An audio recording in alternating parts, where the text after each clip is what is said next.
anna Rasulullah sallallahu alaihi wasallam qala, dari Ibnu Umar radhiyallahu anhuma, sesungguhnya Rasulullah sallallahu alaihi wasallam bersabda, umirtu an uqatila an-nasa hatta yashhadu an la ilaha illallah wa anna Muhammadan Rasulullah wa yuqimus shalah wa yu'tuz zakah fa idza fa'alu dzalika asamu minni dima'ahum wa amwalahum illa bihaqqil Islam wa hisabuhum 'ala Allah ta'ala. Rawahu al-Bukhari.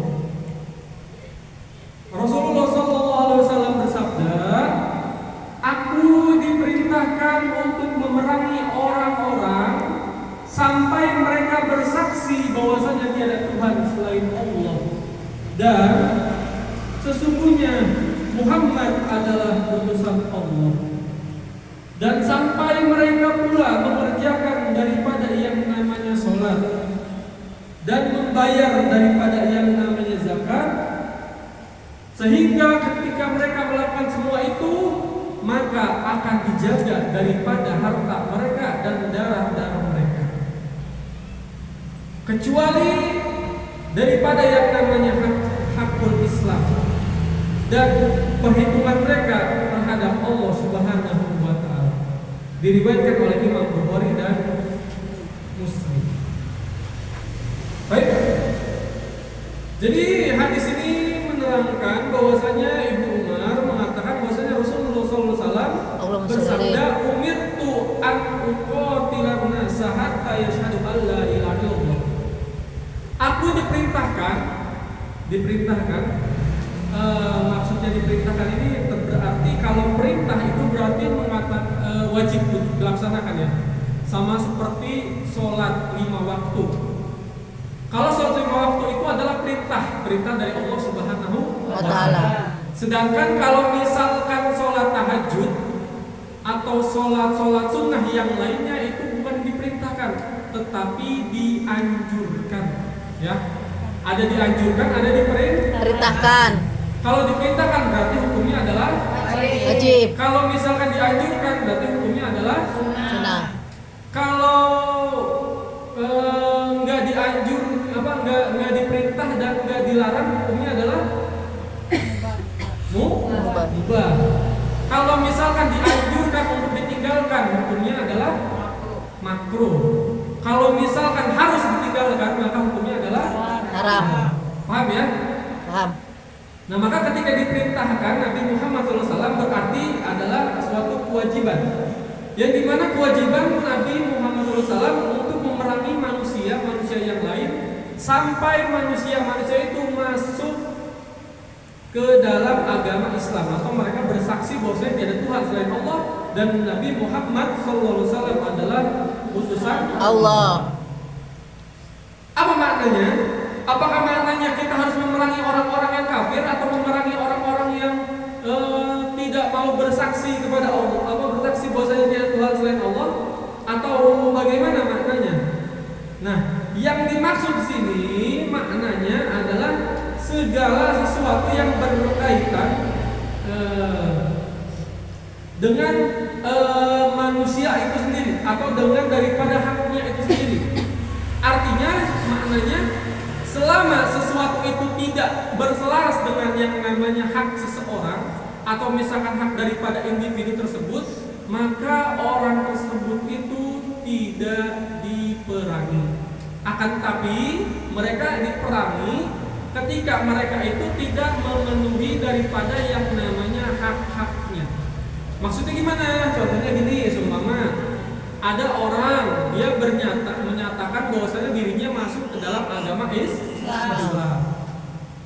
Dia Islam secara perkataan, secara ucapan, tapi ternyata dia tidak pernah melakukan daripada apa-apa yang diperintahkan atau apa-apa yang diwajibkan di dalam kitabnya Islam, ya, perintahnya daripada yang namanya Islam. Contohnya seperti mengerjakan sholat 5 waktu atau membayar daripada yang namanya zakat ketika mencapai nisabnya, atau berpuasa ketika di bulan suci Ramadan, segala macamnya. Maka yang dimaksud adalah sedemikian. adapun yang keluar daripada maksud tersebut itu bukan diperangi kecuali tanpa adanya yang namanya hak. Ya. Kayak seumpama memerangi orang-orang kafir, tapi orang-orang kafirnya karena memerangi kita atau memusuhi kita, atau mereka yang memulai daripada yang namanya peperangan, baru diperangi. Tapi kalau misalkan tidak diperangin, nah maka tidak dimaksudkan seperti itu. Sama seperti diriwayatkan oleh Sayyidina Umar bin Khattab, bahwasanya Sayyidina Umar bin Khattab itu pernah menyangkal daripada Sayyidina Abu Bakar. Di mana Sayyidina Abu Bakar itu pernah memerangi orang-orang Islam, ya, pernah memerangi orang-orang Islam. Ya. Nah, Sayyidina Umar bin Khattab itu ngomong, ya Abu Bakrin, bahwasanya Rasulullah SAW itu pernah bersabda, umirtu an uqatilan nasa hatta la ilaha illallah. Bahwasanya Nabi itu diperintahkan oleh Allah Subhanahu wa taala untuk memerangi sampai mereka masuk ke dalam Islam. Tetapi mereka sudah masuk Islam. Untuk apa engkau memerangi orang-orang tersebut? Ya. Oh, ternyata Sayyidina Abu Bakar itu memerangi orang-orang yang agama Islam, tapi ternyata dia itu masuk Islam atau agamanya Islam, tapi ternyata tidak mau membayar zakat. Nah, ini kisahnya terkenal ya, ketika Sayyidina Abu Bakar itu pernah memerangi orang-orang yang tidak pernah membayar daripada yang namanya zakat. Tentu beda ya. Kalau misalkan di zamannya Sayyidina Abu Bakar itu dibuat yang namanya Baitul Mal, ya, dibuat yang namanya Baitul Mal. Baitul Mal itu apa? Mengelola keuangan yang ada di apa sih, kayak kalau sekarang tuh kayak Basnas ya, Basnas lah bahasanya tuh ya. Bajis. Iya, badan yang buat bayar zakat apa segala macamnya lah secara mereka. Bukan Basnas, Badan Zakat Nasional. Basnas dibuat badan seperti itu. Kenapa sampai yang namanya Sayyidina Abu Bakar itu membuat daripada yang namanya Baitul Mal? Karena yang namanya Sayyidina Abu Bakar itu bukan nabi, ya. Nah, Sayyidina Abu Bakar itu bukan nabi. Orang sehebat Sayyidina Abu Bakar, ya, Sayyidina Abu Bakar itu adalah orang yang paling soleh, yang pernah ada di muka bumi ini. Itu tetap saja jika dibandingkan dengan baginda Nabi Muhammad SAW, maka lebih hebat siapa? Maka lebih hebat Nabi Muhammad Sallallahu Alaihi Wasallam. Bahkan orang sehebat Sayyidina Abu Bakar. Ya, kita kalau ngebandingin diri kita sama Sayyidina Abu Bakar, kira-kira berapa persen miripnya? Dari segitu aja cuma Sayyidina Abu Bakar, apalagi dengan baginda Nabi. Nah, di situ Sayyidina Abu Bakar saja sadar bahwasanya dirinya itu bukan nabi, sampai akhirnya membuat yang namanya Baitul Mal, ya. Baitul Mal untuk apa? Untuk biar orang-orang itu tertib daripada yang namanya membayar zakat. Kenapa? Dulu kalau misalkan di zamannya Nabi, ketika Nabi masih hidup, hatta yang namanya orang-orang yang pelit, ya, orang-orang pelit, pikir, orang-orang pelit, orang-orang bahil, itu di zaman Nabi itu masih mau yang namanya membayar zakat. Kenapa? Karena ketika dibayar zakat, dan mereka membayar zakat, itu mereka didoakan oleh Nabi. Nah, sedangkan di zamannya Sayyidina Umar atau di zamannya Sayyidina Abu Bakar, orang ketika gak ada Nabi ya tidak malas yang namanya bayar zakat. Sudah nggak ada lagi yang diharapkan, sedangkan nabinya sudah kufi lah, sudah wafat lah ya. Bahkan nabi itu ya maksudnya secara dohir itu sudah wafat. Makanya daripada itu Sayyidina Abu Bakar pun sadar bahwa dirinya bukan nabi, sehingga membuat yang nabinya Baitul Mal. Begitu pula kita dengan kehidupan di zaman sekarang. Dari zamannya Nabi Muhammad SAW, zamannya para sahabat, zamannya para tabiin, sampai tabiin, sampai sekarang tuh kira-kira berapa generasi? Udah banyak sekali generasinya ya. Dan itu nggak bakal bisa disandingkan, dan nggak bisa yang namanya diperbandingkan antara satu sama yang lainnya.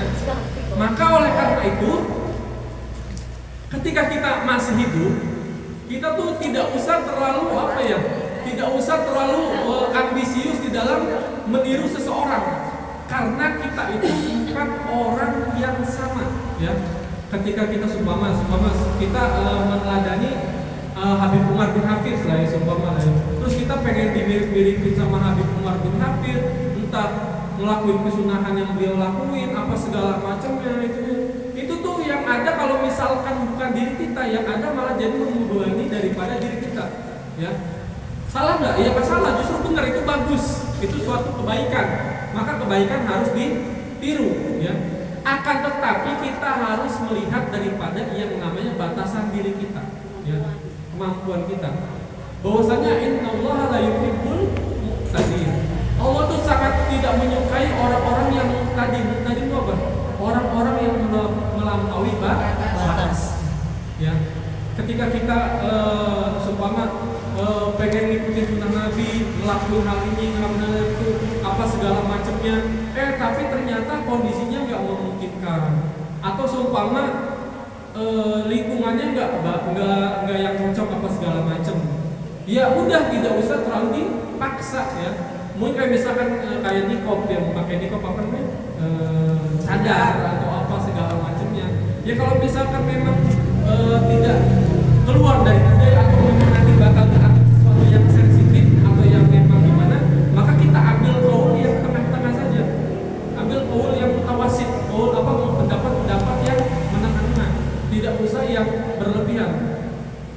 Sekarang kalau misalkan zaman sekarang, seumpama kita ngikutin sunnah Nabi, ya, seumpama yang ngikutin sunnah Nabi itu kayak misalkan memakai gamis atau memakai imamah apa segala macam, sedangkan hidupnya tuh di Cicadas gitu sebenarnya. Itu kan udah dianggap sebagai kayak habaib atau dianggap sebagai kiai apa segala macamnya. Justru malah takut akan fitnah, ya. Makanya jangan terlalu berlebihan, karena kita pun bukan orang yang sama gitu, ya.